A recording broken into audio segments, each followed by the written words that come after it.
नमस्कार दोस्तों, कैसे हैं आप सब लोग। दोस्तों आज से हम लोग शुरू करेंगे आईपीसी इंडियन पिनल कोड।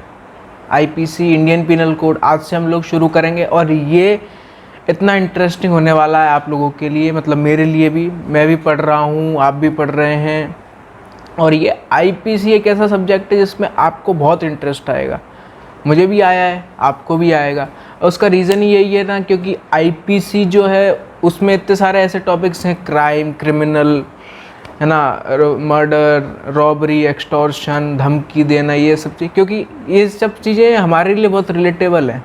कभी ना कभी या तो हमने ही कुछ ना कुछ किया होगा, धमकी तो दी होगी किसी ना किसी को, ठीक है, और कहीं ना कहीं या तो सुना होगा। अब जैसे कि अब सीआरपीसी हमारे लिए इतनी रिलेटेबल नहीं है, क्योंकि हम जब पिक्चरों में देखते हैं कि कोई कोर्ट सीन हो रहा है, तारीख पे तारीख, तारीख पे तारीख, तारीख पे तारीख, ये जो चीज़ें हैं, कोर्ट रूम में चिल्लाना, मारधाड़, ये सब एक्चुअली में अगर हम लॉ फील्ड में आते हैं तो ये चीज़ नहीं होती है। लेकिन जो आईपीसी है, आईपीसी में कुछ चीज़ें वो तो सेम ही रहती हैं और मज़ा भी आता है पढ़ने में। यार इसने इसको मार दिया तो क्या होगा ही। इसलिए मैं बोल रहा हूँ आईपीसी बहुत इंटरेस्टिंग होने वाला है, क्योंकि मुझे तो बहुत मज़ा आया था। और जो कोई लॉ लवर होगा, नहीं भी होगा तो भी बहुत इंटरेस्टिंग होने वाला है, क्योंकि हम इंटरेस्टिंग बना देंगे उस चीज़ को, ठीक है। तो हम आईपीसी शुरू कर रहे हैं। आईपीसी माने भारतीय दंड संहिता 1860, इंडियन पिनल कोड 1860। अब आईपीसी क्या है? एक क्रिमिनल लॉ। आईपीसी क्या है? एक क्रिमिनल लॉ, ठीक है, क्रिमिनल लॉ। क्रिमिनल लॉ, अब क्रिमिनल लॉ कौन कौन से टाइप्स के होते हैं, किस किस तरीके के होते हैं? एक तो सब्सटेंटिव क्रिमिनल लॉ, ये चीज़ आपको समझना बहुत ज़रूरी है। क्रिमिनल लॉ 2 टाइप्स के हैं, एक तो सब्सटेंटिव क्रिमिनल लॉ, एक है प्रोसीजरल क्रिमिनल लॉ। सब्सटेंटिव और प्रोसीजरल, इसमें क्या अंतर है? हम सबसे पहले बेसिक सा नाम से अंतर समझने की कोशिश करेंगे। Substantive, procedural. अगर सब्सटेंटिव नहीं भी आ रहा है समझ में तो प्रोसीजरल क्रिमिनल लॉ। प्रोसीजरल यानी कि जिसमें प्रोसीजर्स दी हुई हैं। अगर इसमें प्रोसीजर दी हुई है तो इसमें शायद क्राइम बताया होगा, ठीक है।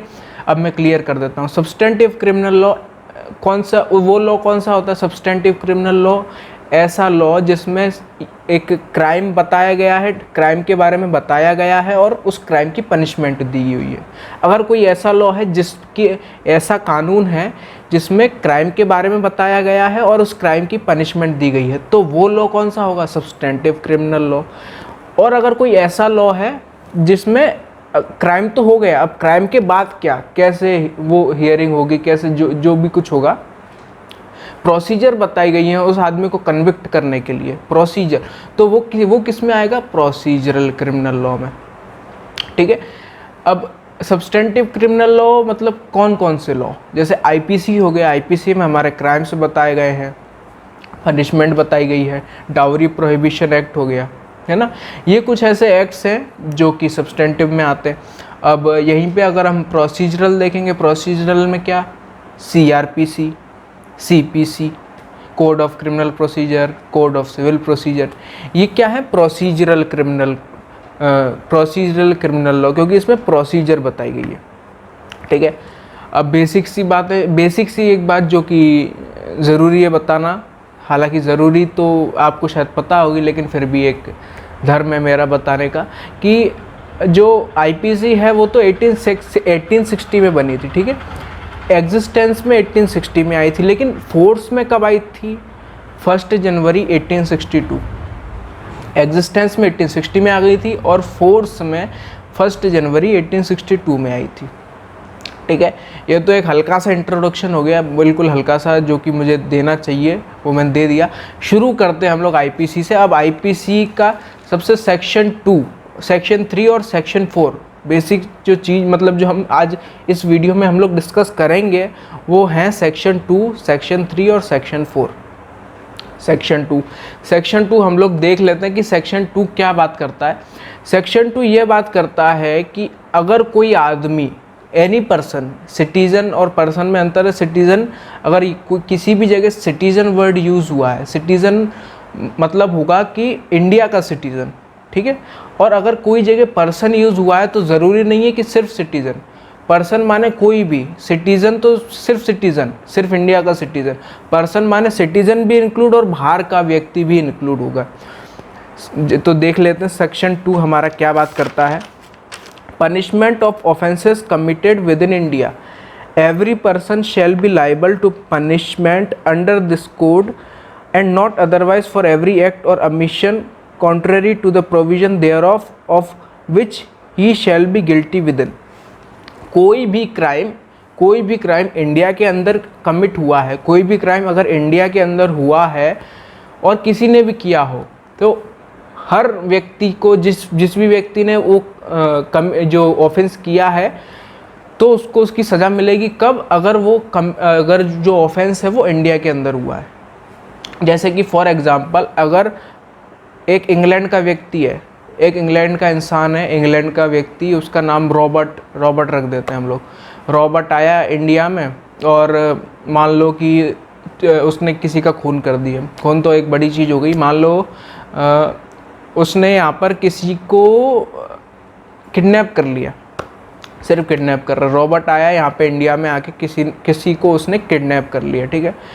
तो अब है तो वो इंग्लैंड का, तो क्या हम लोग उसको पनिश कर सकते हैं क्या? बिल्कुल कर सकते हैं, क्योंकि वो जो क्राइम है वो इंडिया के अंदर कमिट हुआ है, ठीक है। बाहर का व्यक्ति है, भले ही उसको नहीं पता हो कि जो मैं कर रहा हूँ वो क्राइम है। जो एक्सेप्शन टू लॉ एक रीज़न नहीं होता बचने का।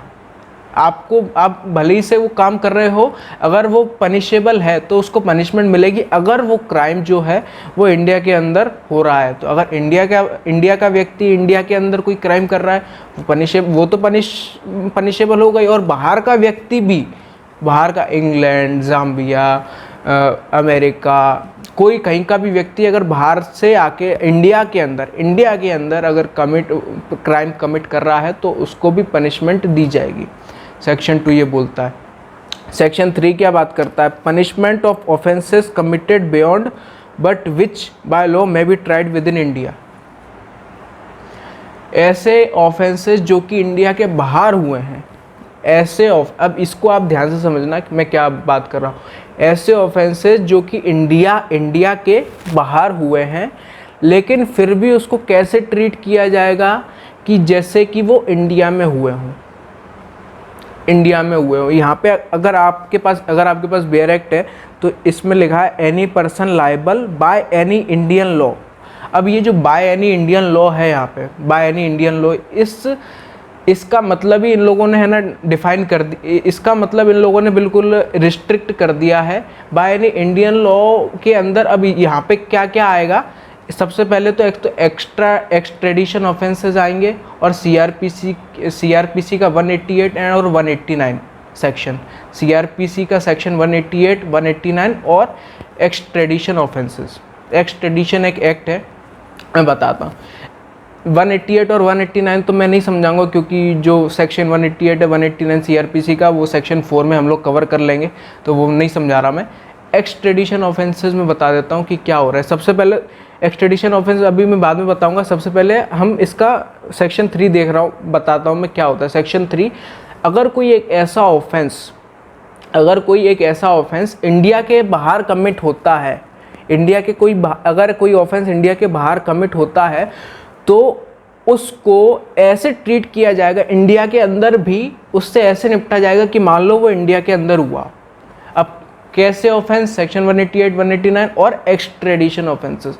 एक्सट्रेडिशन ऑफेंसेस एक ऐसे ऑफेंसेस होते हैं कि मान लो किसी ज्यूरिसडिक्शन है, उस ज्यूरिसडिक्शन ने किसी आदमी को किसी भी गुनाह के लिए, किसी भी क्राइम के लिए कन्विक्ट कर दिया या एक्यूज्ड कर दिया, तो दूसरी ज्यूरिसडिक्शन भी उस आदमी को कन्विक्ट मानेगी, एक्यूज्ड मानेगी।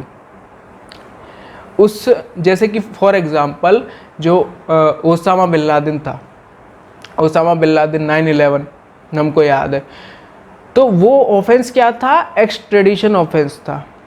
एक्सट्रेडिशन ऑफेंस अमेरिका ने उसको एक्यूज्ड मान लिया, तो ओसामा बिन लादेन को इंडिया भी एक्यूज्ड मानेगी और ओसामा बिन लादेन को उस तरीके से ही ट्रीट किया जाएगा मान लो वो इंडिया में ही क्राइम कमिट हुआ हो। समझ रहे बात। एक्सट्रेडिशन ऑफेंसेस ऐसे ऑफेंसेस होते हैं, हालांकि एक्सट्रेडिशन का एक पूरा एक्ट है, समझना पड़ेगा कि दो देशों के बीच में किस तरीके की ट्रीटी साइन हुई है, लेकिन एक्सट्रेडिशन ऑफेंसेस अगर दो देशों के बीच में एक ट्रीटी साइन हो गई है और एक क्राइम को एक्सट्रेडिशन बना दिया गया है, तो फिर इंडिया में भी उस क्राइम को ऐसे ही देखा जाएगा कि मान लो वो इंडिया में ही वो क्राइम हुआ है, इंडिया में ही वो क्राइम हुआ है। समझ रहे, ये चीज़ थी एक्सट्रेडिशन। और सेक्शन 3 यही बात कर रहा था कि मान लो कोई क्राइम इंडिया के बाहर हुआ है, लेकिन अगर वो क्राइम एक्सट्रेडिशन ऑफेंस है और सेक्शन 188 189 सीआरपीसी है, तो फिर उस क्राइम को ऐसे ही डील किया जाएगा, उस आदमी को ऐसे ही डील किया जाएगा कि मान लो वो क्राइम उसने इंडिया के अंदर ही किया है। ये चीज़ थी सेक्शन 3, ये बोलता था बेसिकली। ये जो है एक्स्ट्रा टेरिटोरियल ऑफेंस की बात कर रहा है सेक्शन 3 और सेक्शन 4। सेक्शन 2 तो इंडिया के अंदर ही कोई भी ऑफेंस हुआ है, भले किसी ने किया है, अगर इंडिया के अंदर हुआ है तो इंडिया उसको पनिश करेगी, इंडियन कोर्ट उसको पनिश करेगी। और सेक्शन 3 सेक्शन 4 क्या बात कर रहे हैं, एक्स्ट्रा टेरिटोरियल ऑफेंसेस, इंडिया के कोई बाहर हुआ है, तो सेक्शन 3 तो ये बात करता था। अब बात करते हैं हम लोग सेक्शन 4 क्या बोलता है। Extension of code to extra territorial offences, the provision of this code apply also to any offence committed by any citizen of India in any place without and beyond India. ये code जो है वो किसके ऊपर apply होगा, एक ऐसा citizen of India, यहाँ पे सिटीजन लिखा है, एक ऐसा सिटीजन ऑफ इंडिया जो कि इंडिया के बाहर कोई क्राइम कमिट करता है, एक ऐसा सिटीजन जो कि इंडिया के बाहर कमिट करता है। कि मान लो कि कोई आदमी है, किसी, अब कोई नाम नहीं लूँगा मैं, मान लो ए कोई एक आदमी है, वो इंडिया के बाहर युगांडा में जाके कोई क्राइम कमिट करता है, चोरी करता है या मर्डर करता है, ठीक है। अगर मान लो वहाँ पे अगर वो क्राइम नहीं है, अगर युगांडा में मान लो चोरी करना क्राइम नहीं है, मान लो, वैसे तो ऐसा होगा नहीं, लेकिन मान लो अगर वहाँ पे ऐसा चोरी करना क्राइम नहीं है, तो युगांडा में उसने चोरी कर दी, तो क्या उस आदमी को इंडिया में पनिश किया जा सकता है? बिल्कुल किया जा सकता है, भले ही उसने कहीं और कोई क्राइम किया हो, लेकिन इंडिया के बाहर अगर उसने क्राइम किया है तो इंडिया के अंदर उसको पनिशमेंट दी जाएगी। किसको? इंडिया के सिटीजन को। दूसरा क्या बोलता है, any person on any ship और aircraft register in India where it may be. कोई भी शिप या कोई भी एयरक्राफ्ट, अगर कोई भी शिप या कोई भी एयरक्राफ्ट इंडिया से रजिस्टर्ड है, इंडिया की वो एयरक्राफ्ट या शिप है, अगर उसके अंदर, शिप के ऊपर, एयरक्राफ्ट के अंदर कोई भी क्राइम कमिट होता है, तो भी जो भी वो क्राइम कमिट कर रहे हैं अंदर, उनको पनिश किया जाएगा। अब ये मैटर नहीं करता कि वो शिप और एयरक्राफ्ट कहाँ उड़ रहा है या कहाँ पे है, ये चीज़ मैटर नहीं करती। अगर वो शिप और एयरक्राफ्ट इंडिया से रजिस्टर्ड है तो भी उसके अंदर क्राइम हुआ है, तो भी उनको पनिश किया जाएगा। अब तीसरा क्या बोलता है, any person in any place without and beyond India committing offence targeting a computer resource located in India. बाहर से, इंडिया में नहीं है लेकिन बाहर से, मान लो अमेरिका से कोई भी काम कर रहा है और इंडिया के कंप्यूटर रिसोर्स को अटैक कर रहा है, वो इंडिया के कंप्यूटर रिसोर्स को अटैक कर रहा है वो, तो भी उसको इंडियन लॉ से पनिश किया जा सकता है। अब आपको समझ में आ गया होगा कि ये एक्स्ट्रा टेरिटोरियल ऑफेंसेस क्यों होते हैं, क्योंकि सेक्शन 2 क्या बात कर रहा था, इंडिया के अंदर कोई भी क्राइम हुआ। अब सेक्शन 3 और सेक्शन 4 कौन सी बातें कर रहे हैं, अगर कोई ऑफेंस इंडिया के बाहर हुए हों। सेक्शन 3 मैंने बता ही दिया आपको कि ऐसे ऑफेंसेस जो कि बाहर हुए हैं, लेकिन अगर कुछ ऐसे ऑफेंस हैं जो एक्सट्रेडिशन ऑफेंस हैं, तो फिर उसको इंडिया कैसे डील करेगी कि मान लो कि वो इंडिया में ही हुए हो, उस आदमी को उस तरीके से डील किया जाएगा। सेक्शन 4 क्या बात करता है कि कोई इंडिया का इंसान बाहर जाके कोई क्राइम कमिट करता है तो भी उसको पनिश किया जाएगा। और क्या बोलता है, शिप और एयरक्राफ्ट अगर इंडिया से रजिस्टर्ड है और उसमें कोई क्राइम होता है तो भी जो पनिशमेंट है वो इंडिया ही देगी। इंडिया पनिश कर सकती है उसको। और थर्ड क्या बोलता है कि कोई ऐसा आदमी जो कि बाहर बैठे हुए इंडिया के कंप्यूटर रिसोर्सेज को अटैक करता है तो भी उसको इंडिया पनिश कर सकती है। अब ये एक्सप्लेनेशन अगर हम देखेंगे तो ए तो बिल्कुल सिंपल सा है। जो बी है, the expression computer resource shall have the meaning assign to it in the clause K of subsection 1 of section 2 of the IT act 2000। Computer resource का जो मतलब है वो IT एक्ट में दिया गया है, ठीक है। लेकिन कंप्यूटर रिसोर्स हम सब समझते हैं क्या होता है और ये हमको समझ में भी आ गया होगा। अब इसका एक इलस्ट्रेशन है जो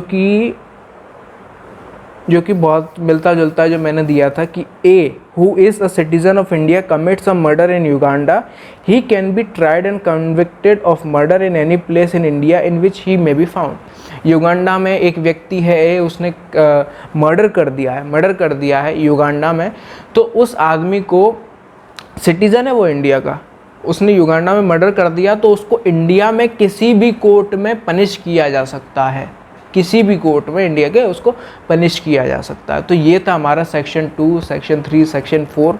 सेक्शन 2 जो है वो इंडिया के अंदर क्राइम हुए हो और सेक्शन 3 और 4 एक्स्ट्रा टेरिटोरियल ऑफेंसेस, ठीक है। मतलब मैंने आपको बिल्कुल साफ कर दिया है सेक्शन 3 और सेक्शन 4 के बीच में, ठीक है।